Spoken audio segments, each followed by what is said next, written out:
the difference between the thoughts we have and the reality. Now, your thoughts really are not always based on the reality, because your thoughts quite often come to you and almost block you from seeing the reality. You see through the filters of your thoughts, and your thoughts are coming from your beliefs. So this is your filter. It's like, so whenever something's happening, it's like to have that super awareness almost, to sort of think, okay, how much of the reality am I really receiving here? Or how much am I twisting the reality so it can fit in to my own belief system? So one thing to observe is that if you're feeling very anxious, very nervous, very fearful, then you're probably coming more from your belief systems than your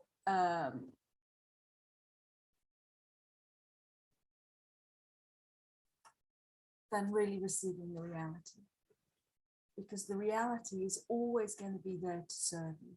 That doesn't mean you will like it,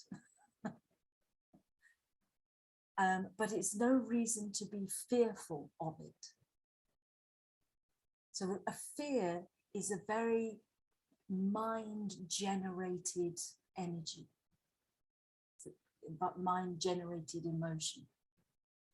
So when you're thinking about something, what's going to happen tomorrow, what's going to happen in this meeting, what's going to happen when I go to this new event, or, you know, when I start this new project, and you're having all of these ideas, a lot of the time, these are going to be really triggered by that fabulous old program of ours of, I'm not good enough, you know, that I'm not perfect.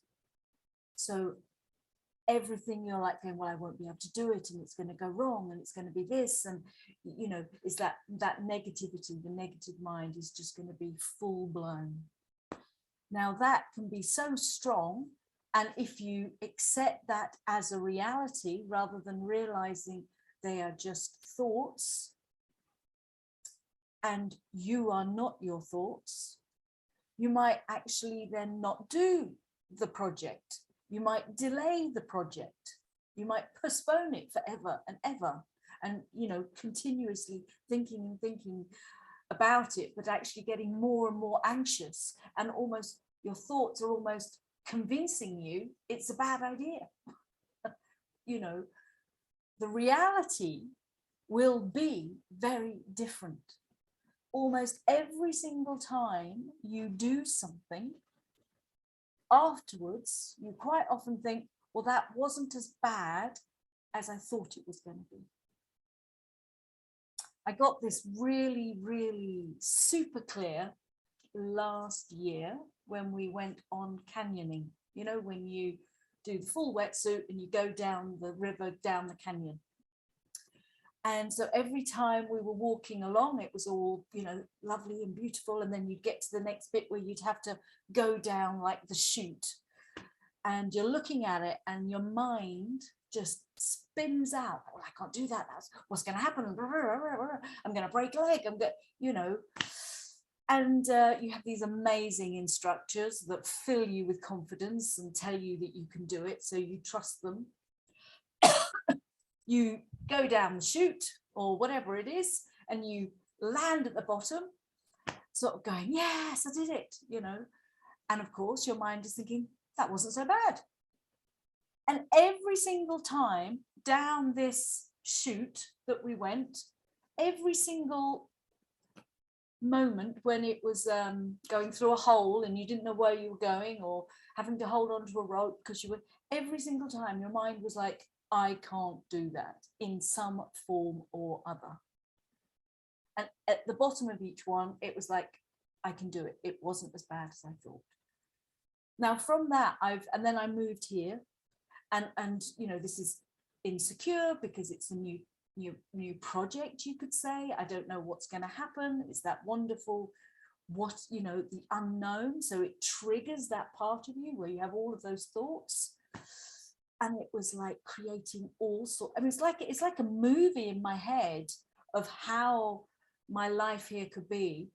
And it was just full of sort of, I mean, I wouldn't say problems, but it was all going to be a struggle. And not one of those has come to pass. And on top of that, not only has not one of them come to pass, it has been better than I ever imagined. So really pay attention. Are you looking at the reality, or are you listening to your thoughts that are talking to you about the reality? Your thoughts are running from an old program. Your thoughts are not connected to the reality, because this is your lower mind. If you can access your intuition, if you can access your higher mind, you might get a different impact and a different guidance. If you're in your lower mind, mostly that's going to be negative in all of its forms. You can embrace that, but don't allow it to be your, don't base any actions on it. You hold that part of you. You hold it with love, because that part of you needs that. It needs that security. You hold it with love, but then with the courage from your heart. And if you can access that other part of you that is giving you a different message, choose to connect to that, knowing that the universe is only ever giving you what you need.